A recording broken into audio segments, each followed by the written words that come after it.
Welcome to the information session for interested applicants for the 2023 Stepping Up Technology Implementation Grant Competition funded by the Office of the Special Education Programs in the Office of Special Education and Rehabilitative Services at the U.S. Department of Education. I am Anita Vermeer, a project officer at OSEP and the manager for this competition. This competition has been assigned assistance listing number 84.327S. I would like to go over some caveats before diving into this webinar. First, the intent of this presentation is to provide guidance only, and the information contained in this webinar provides a general summary of the information contained in the notice inviting applications and the application package. Therefore, it is imperative that all prospective applicants read the entire notice application package and any additional relevant information, such as newly updated common instructions for applications published on December 7th, 2022. In addition, applicants are encouraged to listen to a more general webinar entitled Applying for Office of Special Education Programs Discretionary Grants for an orientation to the overall process. That webinar can be found at osepideas.work.org. Today, I will cover the following areas: the purpose of the OSEP technology program, key terms, absolute priority and purpose, application requirements, additional pertinent information, general requirements, and selection criteria. The Education Technology, Media, and Materials program is otherwise known as eTech M2. The purpose of the OSEP technology program is to improve results for children with disabilities by these four outcomes: promoting the development, demonstration, and use of technology, supporting educational activities designed to be of educational value in the classroom, providing support for captioning and video description that is appropriate for use in the classroom, and providing accessible educational materials to children with disabilities in a timely manner. There are a few terms for this priority that I would like to highlight. The first is promising evidence. That means that there is evidence of the effectiveness of a key project component in improving a relevant outcome based on a relevant finding from one of the following: A, practice guide prepared by What Works Clearinghouse, reporting a strong evidence-based or moderate evidence-based for this corresponding practice recommendation. B, an intervention report prepared by the WWC reporting a positive effect or potential positive effect on relevant outcome with no reporting of a negative effect or potentially negative effect on a single relevant outcome. Or C, a single study assessed by the department as appropriate that is an experimental study, a quasi-experimental design study, or a well-designed and well-implemented correlational study with statistical controls for selection bias. For example, a study using regression methods to account for differences between a treatment group and a comparison group, and it includes at least one statistically significant and positive effect on a relevant outcome. For definitions of promising evidence, experimental study, moderate evidence, quasi-experimental design study, relevant outcome, and strong evidence, you can check the CFR 77.1. Please note there is an evidence of effectiveness form that must be completed with your application. Another term is settings. Settings includes pre-kindergarten, elementary, middle, or high school instructional settings, including classrooms and remote learning environments. Applicants may propose to support educators who serve ELs in a single grade or in a specific range of grades or ages, for example, pre-KK or grades 1 through 3, grades 4 through 6, middle or high school. The use of term site refers to a public school building or an early childhood education program as defined under the Higher Education Act within the local educational agencies where the applicant proposes to implement the technology-based tool or approach. Please be aware of this application timelines. It was published in the Federal Register on December 20th, 2022, but all applications are due by March 6, 2023 before 11:59 and 59 seconds in the evening Eastern Time. We highly advise not to wait to the last date to submit your application to avoid possible technical difficulties on either end. For the fiscal year of 2023, we plan to support one absolute priority, which is titled Supporting Early Childhood or K-12 Educators to Deliver Literacy Instruction Based on the Science of Reading to English Learners, or as we call ELs in this document and on the application, or at risk for children with disabilities. OSIP intends to fund three successful applications. A cooperative agreement is similar to a grant, that its principal purpose is to accomplish a public purpose of support or stimulation as authorized by federal statute. It differs from a grant in the sense that a cooperative agreement has substantial involvement that is anticipated between the Department of Education and the recipient for the project period. We will award an additional 3 points to an application that meets a competitive preference priority. To earn these points, an applicant must demonstrate that they have not had an active discretionary grant under the 84.327S program from which it seeks funds, including through membership in a group application which was submitted in accordance with 34 CFR 75.127-75-129 within the last 5 years before the deadline date of submission for the applications under this program. Note, for the purpose of this priority, a grant or contract is active until the end of the grantee's or contract's project or funding period, and this includes any extensions of those periods that extend the grantee's or contractor's authority to obligate funds.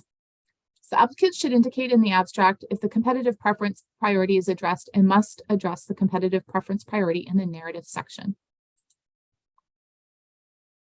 For this priority, applicants must demonstrate how they will establish and operate projects that achieve at minimum these 6 outcomes.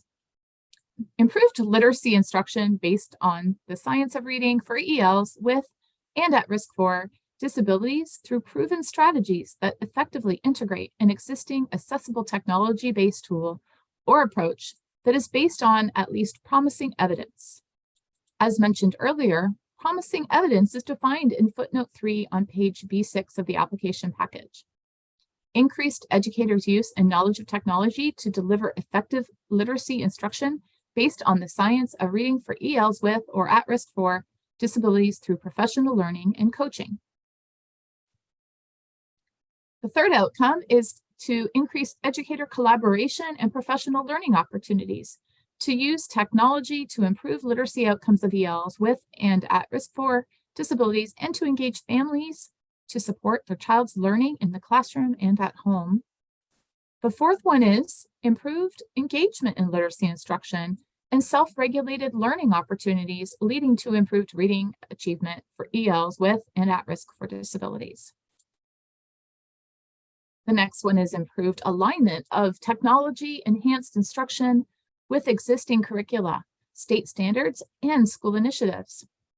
And improved parent-family-teacher partnerships to use technology in improving literacy outcomes for ELs by using effective engagement strategies, such as recognizing multilingualism and multiculturalism as an asset. Applicants must also describe how they will build partnerships with early childhood programs or local educational agencies to support educators in the understanding, use, and delivery of a technology-based tool or approach to deliver literacy instruction based on the science of reading for ELs with and at risk for disabilities in pre-kindergarten, elementary, middle, or high school instructional settings. They must also increase the capacity of educators to effectively use and deliver a high technology-based tool or approach that supports literacy development for ELs with and at risk for disabilities in pre-K, elementary, middle, or high school instructional settings for instruction and professional growth. Technology-based tool or approach refers to the technology the applicant is proposing that is supported at minimum by promising evidence with the population intended. Note that applicants who may propose to support educators who serve ELs in a single grade or a specific range of grades or ages, such as pre-KK, grades K1-3, grades 4-6, middle or high school. Applicants must also describe how they will develop an implementation package of accessible products and resources that will help educators and families to effectively use a technology-based tool or approach to improve literacy outcomes, and evaluate whether the technology-based tool or approach meets the project goals and targeted outcomes. Now, in this section, I'm going to cover the application and administrative requirements for the significant section in the narrative. In addition to the programmatic requirements, it is to be considered for funding under this priority, applicants must meet the application and administrative requirements under significance, and they are: address the need for a technology-based tool or approach and identify specific gaps and challenges, infrastructure, or opportunities to support educators' development. To meet this requirement, the applicant must identify a fully developed tech-based tool or approach that is based on at least promising evidence. And please note that throughout the rest of this presentation, I'm going to refer to technology-based tool or approach as technology. They must identify how the technology will improve educators' pedagogy and their capacity to deliver literacy instruction based on the science of reading for ELs with and at risk for disabilities in pre-K, elementary, middle, or high school instructional settings, including classrooms or remote learning environments. Applicants must also present applicable data at the national, state, regional, or local level, demonstrating the need for identified technology tools or approaches to support ELs with and at risk for disabilities in pre-K, elementary, middle, or high school instructional settings, including classrooms or remote learning environments. And they also must identify current policies and procedures and practices used by educators that effectively incorporate technology-based tools or approaches to support literacy outcomes for ELs with and at risk for disabilities. They also must show in the significant section how they're able to identify systematic barriers, gaps, or challenges, including challenges to using the identified technology, describe the potential impact of the identified technology, and how it's approached with educators, families, and ELs, and at risk for students with disabilities. In the next section, I'm going to cover the quality of project services section in the narrative. These are the requirements. Proposed project will need to demonstrate how they will ensure equal access and treatment for members of groups that have traditionally been underrepresented based on race, color, national origin, gender, age, or disability. To meet this requirement, they must identify the needs of the intended recipients for ongoing professional learning and coaching supports. They need to ensure that products and resources meet the needs of the intended recipients of the grant. And they also, in this quality of project services section, they need to achieve its goals, objectives, and intended outcomes, and describe how they're going to meet this requirement by providing measurable intended project outcomes.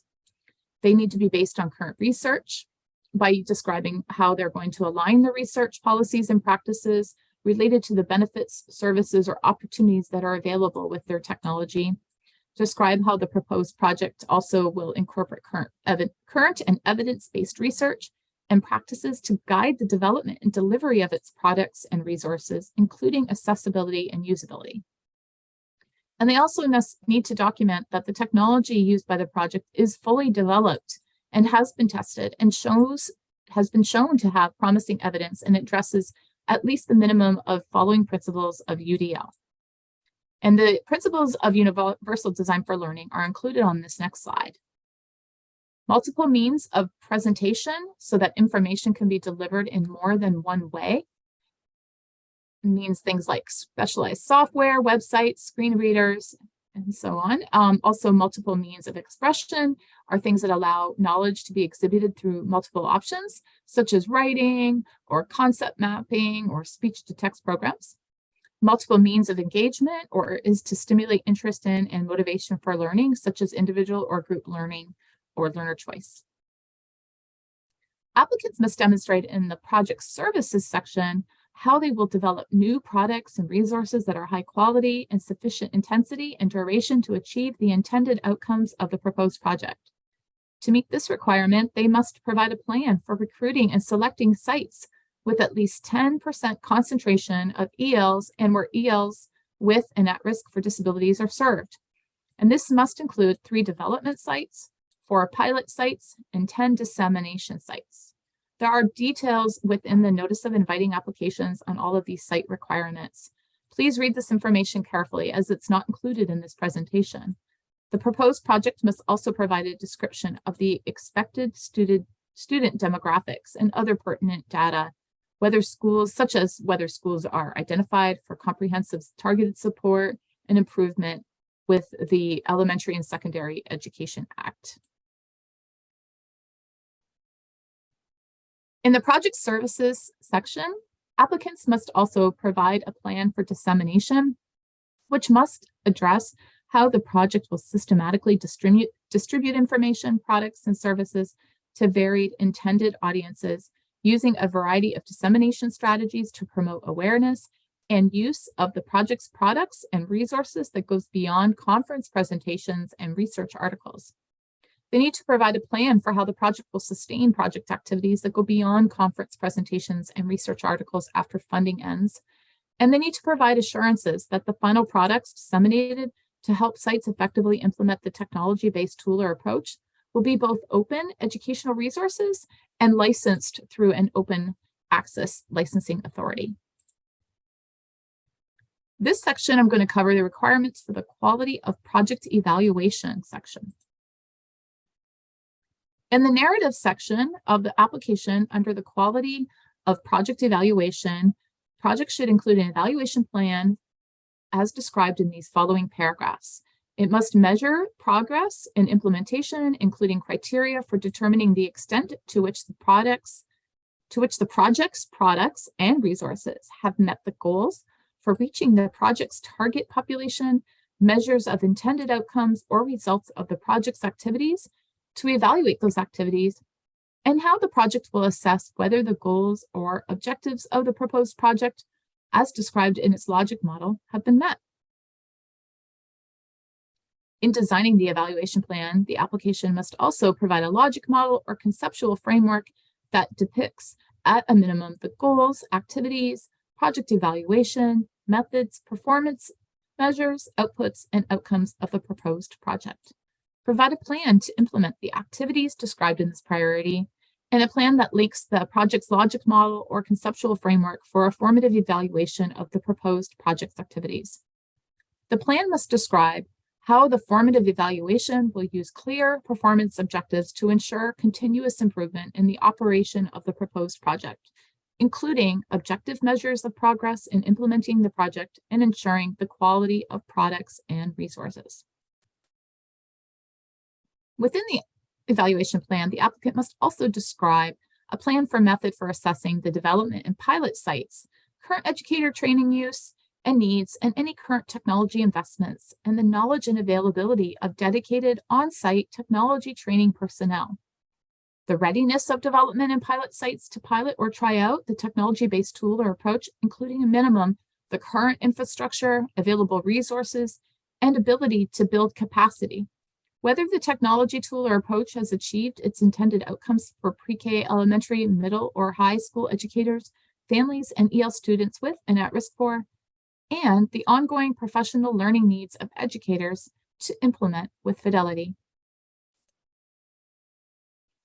Evaluation activities must also include the collection of formative and summative data from the professional learning to refine and evaluate the products, and the applicant should describe, if the project is extended to a 5th year, that they will provide an implementation package of products and resources developed for the technology to no less than 10 additional school sites in year 5, and that they will collect summative data about the success of the project's products and resources in supporting implementation of the technology. By the end of the project period, evaluation activities must provide information on the products, resources as supported by project evaluation, including accessibility features that will enable other sites to implement and sustain this implementation of the technology, information in the project's final performance report, including implementation data on how intended users, such as educators, families, and students, use the technology, or how it was implemented with fidelity, how it was effective with the technology in improving reading outcomes for ELs. Data on how technology practices had changed, and also a plan for disseminating or scaling up the technology tool or approach and accompanying products beyond the sites directly involved in the project. This section will go over the adequacy of resources and quality of project personnel. The applicant must demonstrate in this section how it will encourage applicants for employment from persons who are members of groups that have been traditionally underrepresented, such as race, color, origin, gender, age, disability. And also their key project personnel, consultants, and subcontractors, how they have qualifications and experiences to carry out the proposed activities and achieve the intended outcomes. The applicant should also list key partners and have adequate resources to carry out the proposed activities, and that the costs are reasonable in relation to the anticipated results and benefits. The next section is the quality of the management plan. In this section, the proposed management plan should ensure that the project's intended outcomes will be achieved on time and within budget. To address this requirement, they need to describe clearly defined responsibilities for key project personnel, for consultants and subcontractors as applicable, and timelines and milestones for accomplishing this project tasks. Key project personnel and any consultants and subcontractors will be allocated, and how these allocations are appropriate and adequate to achieve the project's intended outcomes. The applicant must demonstrate how the proposed management plan will ensure that the products and resources provided are high quality, relevant, and useful to the recipients. The proposed project will benefit from a diversity of perspectives, including those of families, educators, researchers, policymakers, and others in their development and operation. There are additional application requirements included in your notice. In Appendix A, you can put your personnel loading charts, timelines applicable to illustrate the management plan. You can also include your logic model or conceptual framework by which the proposed project will demonstrate project plans and activities to achieve the intended outcomes. Also in the budget section, please make sure that you've included attendance at the following: a 1 and a 1/2 day kickoff meeting in DC, also a 2 and 1/2 day project directors conference in DC, 2 annual 2-day trips that may be in other locations beyond DC, and a 1-day intensive virtual OSEP review during the second half of the second year in your project. These details for these budget things to include in your budget is in your NIA. The Secretary may extend the project 1 year beyond the initial 48 months to work on dissemination scale-up sites if the grantee is substantially achieving the intended outcomes of the project and making a positive contribution to the implementation of a technology-based tool or approach in the development and pilot sites. Each applicant must include in its application a plan for the full 60-month period. In deciding whether to continue funding the project for the 5th year, the Secretary will consider these requirements by having a review team who has experience and knowledge in technology implementation for personnel serving children with disabilities. The Secretary will also consider timeliness with which how well the requirements of the negotiated cooperative agreement have been or are being met by the project, and the degree to which the project's activities have changed practices and improved literacy outcomes for educators and ELs with and at risk for disabilities. 2 general requirements is that applicants must make positive efforts to employ and advance in employment qualified individuals with disabilities in project activities, and they must involve individuals with disabilities or parents of individuals with disabilities ages birth through 26 in planning, implementing, and evaluating projects. So who is eligible for this competition? The following entities are considered eligible under this competition: SEAs, LEAs, including public charter schools, operated LEAs under state law, IHEs, other public agencies, private nonprofit organizations, freely associated states and outlying areas, Indian tribes or tribal organizations, and for-profit organizations. Here are some additional information regarding this award. The estimated range is $450,000 to $500,000 per year. The maximum award will not exceed $2,500,000 for the 60-month project period, and we estimate funding 3 successful applicants. The initial project period is 48 months with the possible extension of the 5th year up to 60 months. So applicants must provide a budget for all 5 years of 60 months. For formatting and page limit recommendations, is encouraged that you check the notice of inviting applications in the package for all of the details. A page of 8.5 by 11 on one side with 1-inch margins is the expectation, and double space all text in the application narrative, which includes titles, headings, footnotes, quotations, citations, captions, charts, tables, figures, graphs, and screenshots. Use a font that's 12-point or larger. Times New Roman, Courier, Courier New, or Arial are recommended. And we recommend that the application narrative is no more than 50 pages. As part of the process in making the funding recommendations, external reviewers will judge the quality of the application using the 5 selection criteria for each section of the narrative. Each application can receive up to a total of 100 points, with significance and quality of project service, with significance and quality of management plan being 15 points each, quality of project services being 30 points, quality of project evaluation, and adequacy of resources and quality of project personnel are 20 points. If you have any questions, please don't hesitate to reach out. I can be reached at 202-987-0155, or email is anita.vermeer@ed.gov. And all of the information is at grants.gov, where they have an email support that is support@grants.gov, and their phone number is 1-800-518-4726. There is also a grants.gov training that is available on the website. So please don't hesitate to reach out if you have questions about the priority or the grants. One of us will be able to help you. And I recommend that you visit www.ed.gov/OSER/OSEP for more information, and you may follow us on our blog, Twitter, or YouTube. Thank you very much.